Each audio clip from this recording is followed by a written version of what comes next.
Guys, Samantha from JSMA Tutorials here, and today I'm going to show you how to create a translucent lace cane. So what you're going to need to start with is a log of translucent clay. I'm using Primo translucent, but you can use any translucent you want. I've also got Primo white and some Primo black run out on my thickest settings. I'm going to stack those, put that to the side so that it doesn't get in the way. And all you're going to do is you're just going to trim these so that they are the exact same size, like so. And now you are going to run it through your pasta machine. Actually no, just have a look here and see if that's about as thick as you want the line to be. So my actual log of translucent here, if I bring over a ruler, is roughly about 2.5 centimeters round, and then this is, I'd say, about 5 millimeters thick. So that's the measurements that I am working with. Okay, and you can roll it white side first or black side first. Keep in mind that if you roll it with the white side in, then the cane itself is going to look lighter. If you roll it with the black side in, the cane is going to look a bit darker. Okay, and I'm just going to reduce this a little bit so that we can fit it. And it's not, you don't have to be rigid with it. This is not one of those canes where you have to have exact measurements, so don't feel too worried if you don't have the exact same measurements as I do. Just get them roughly the same. There we go. We'll just join those two up. And I like to work with a little extra clay than I need because it allows, it just makes working easier. So I'll just trim away the extra translucent there, and you can keep using that in different projects. Okay, and that's pretty much how it will look. Then what I'm going to do is I'm just going to start reducing this, and that's a mixture of just kind of rolling it on the tile like so, and then pressing it out and pulling like so. And make sure that if you have air bubbles, like I've got one over there, just push it out and pop it if you can. If you can't, you can always just take your blade, make a cut, and then push it out that way. And then just reduce this down, and I want to reduce it down into about 3 different sizes. Okay, so I've reduced it down a bit, and then I will cut that just about in half, and then I'll put one piece to the side. Then I will reduce this down again, cut it in half again, and then reduce down the last piece, and then we should have 3 different sizes that we can work with. Okay, and there we go. I have a bit more of the smaller one. That's generally how it works out, but that's fine because I use the smaller one more. So then we're going to cut them into lengths. I'm going to start off with this one, and I'm going to cut it into roughly 3 centimeter long pieces.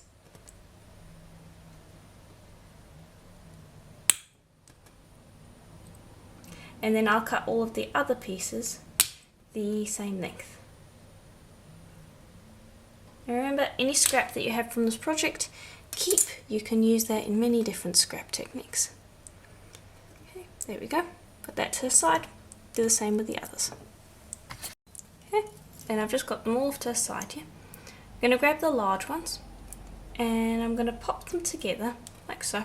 And I'm going to be putting them in a square shape. Usually I work, or at least the last time I did a lace cane, I did it in a round shape, and this time I will be doing it, or I molded it in a round shape and then reduced it down. This time I'm going to be molding it into a square shape so that when I reduce it down, it will be a little bit more, it'll be easier to cut and then duplicate.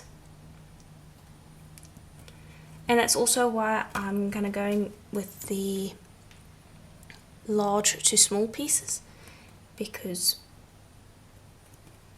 I want to have that kind of effect. You can create a lace cane by just doing one long piece of this cane all the exact same size and then duplicating it, if that makes sense. But this time I want to have a little more variation. There we go.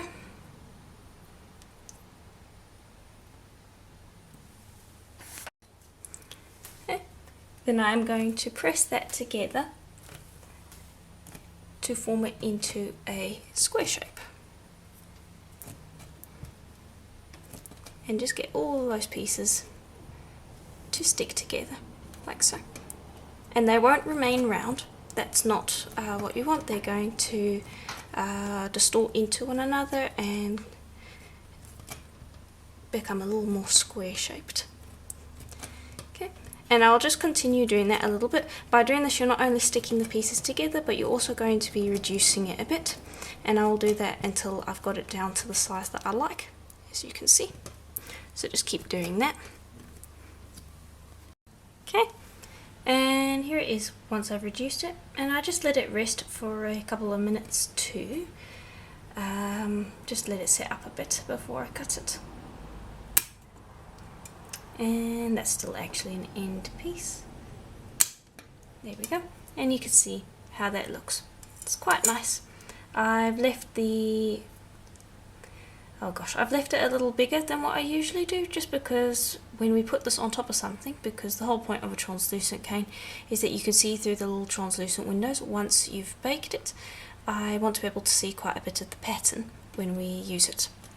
Now, usually I would recommend leaving this for roughly a day just to let it set up completely, but I did not condition the translucent, so I should be able to use it now, because you can see that that slice kept its shape quite well, but I would recommend leaving it more often than not.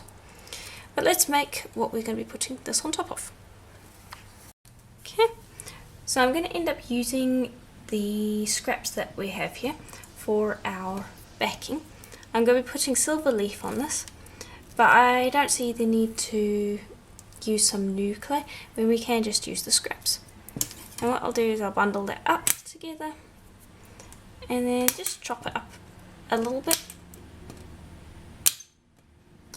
and then we'll bundle it back up again,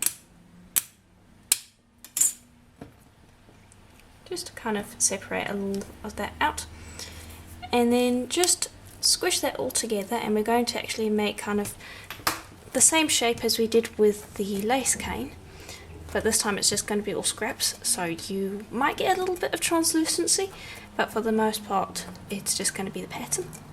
Just squish that all together like so, and then we're going to cut out some slices. And I really do like working with translucent scraps, or scraps that have a lot of translucent in them, because you're going to end up with essentially a double-sided piece now, because the back will look nice.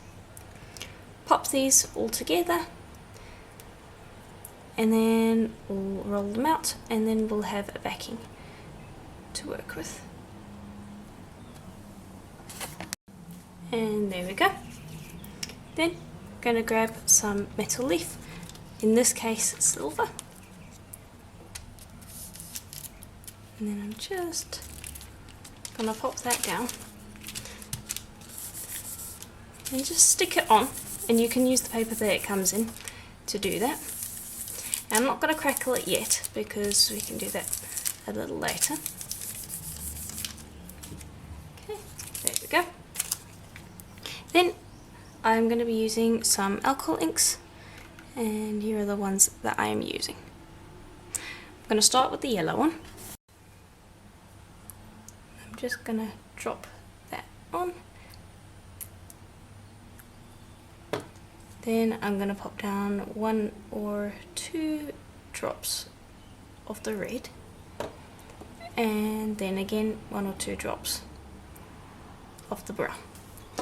Then I will blow.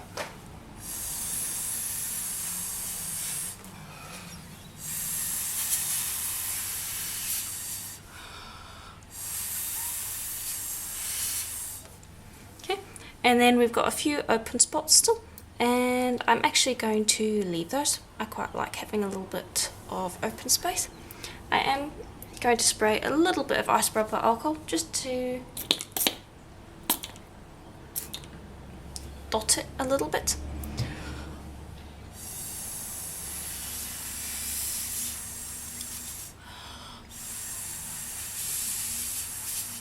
There we go. And now we're going to trim away the excess and clean up the tile. Then I picked it up and put it onto a piece of paper, and I'm going to put that to the side for a moment, and then we're going to bring our cane back over and we're going to work with that. And we're going to cut out thin pieces. You want to try to get as thin as possible. The first few that you cut are not going to be correct,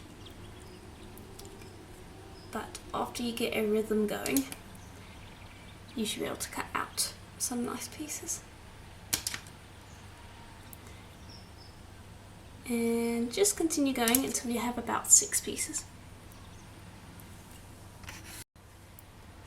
Okay. Then I'm going to bring over a piece of paper, and that's something we can work with. And we're just going to take those pieces and you're going to pop them together and have them roughly mirror each other. And I'm actually going to work on the tile, and we'll use the paper to smooth it over because it's sliding around a bit too much.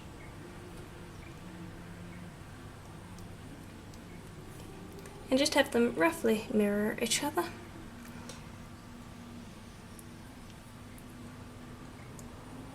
And you can have more than 6 pieces, that's just the number that I'm going to go with today.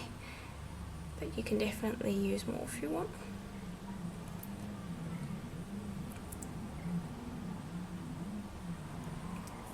And there we go. Okay, bring over a piece of paper, and I'm actually going to cut out a few more pieces. There we go. Then use a piece of paper to burnish that all together. And I wouldn't use a roller, I would just use my fingers to do this, and don't put it through a pasta machine because it will stretch it in one direction in particular and distort the pattern. If you use your fingers to just burnish it like this, and you can also use your roller to burnish, just don't roll it like so. And just burnish in all directions, and this should keep the pattern relatively even, while flattening it out and getting those pieces stuck down together.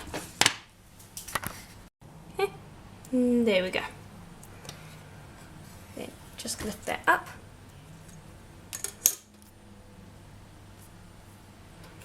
Bring over our other piece.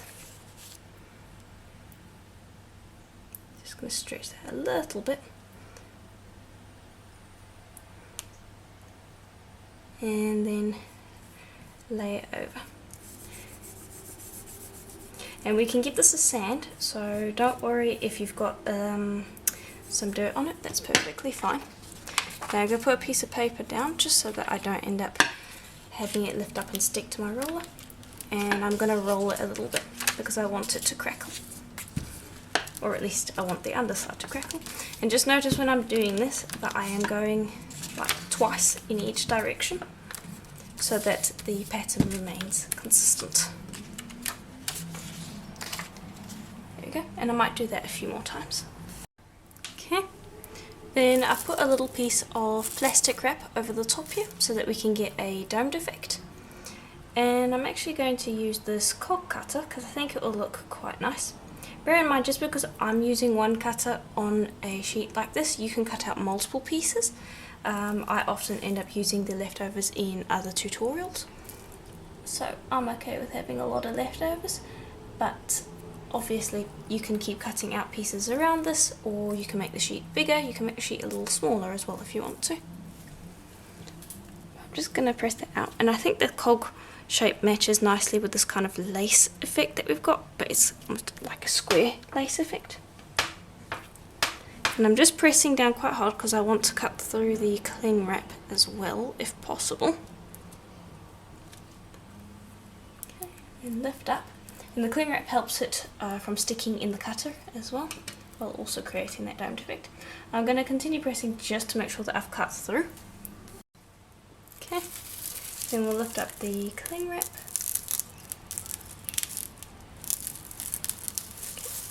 Move that middle as well. And I'm pretty sure that I've cut through, so let's see. Yes, I did. Excellent. Okay. And keep that scrap, you can use it. And remember, this is double-sided because we did the backing.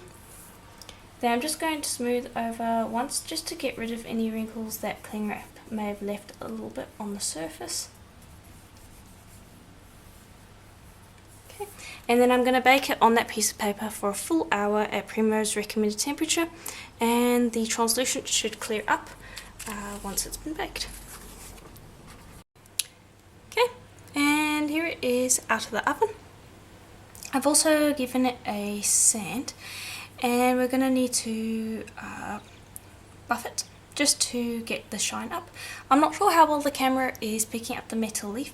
It's most prominent over here and here, but you can see it through the translucent windows. I think that will come up once we've buffed it a little more. And there you can see how the back looks as well. And I've just given the front, sides and the back a nice sand just to clean them up. Now I'm going to be using some Renaissance wax, and this is just to get a little bit more of a shine. You can buff it without the wax, this will just give you more of a shine. You also don't need to have a Dremel to buff, you can just rub it as fast as possible on a pair of jeans, and that will bring up a fair bit of a buff. This is just the best way to get a really shiny finish. Now I'm using a Dremel 3000 with my buffing wheel. This makes up a little bit of noise, so if you don't want that, then I would advise turning your sound down a bit.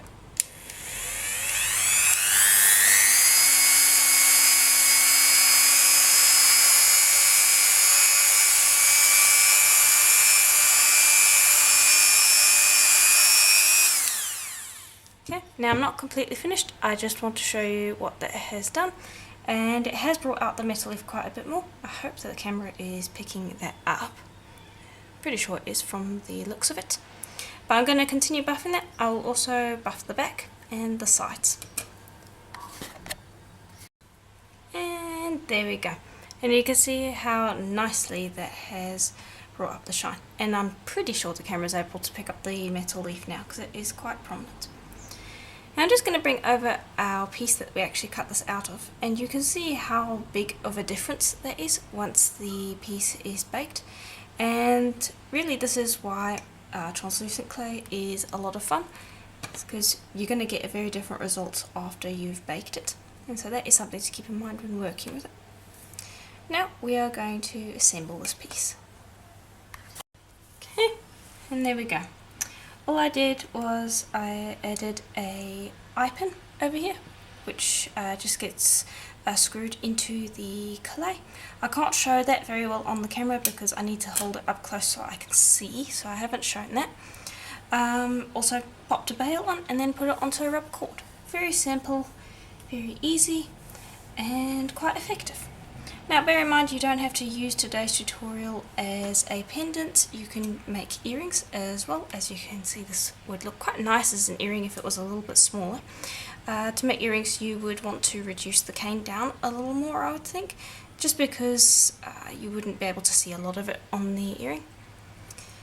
But yeah, if you enjoyed today's tutorial, please do let me know in the comments below. Please leave a like on the video as that helps a lot, and I'll see you in the next video. Bye for now.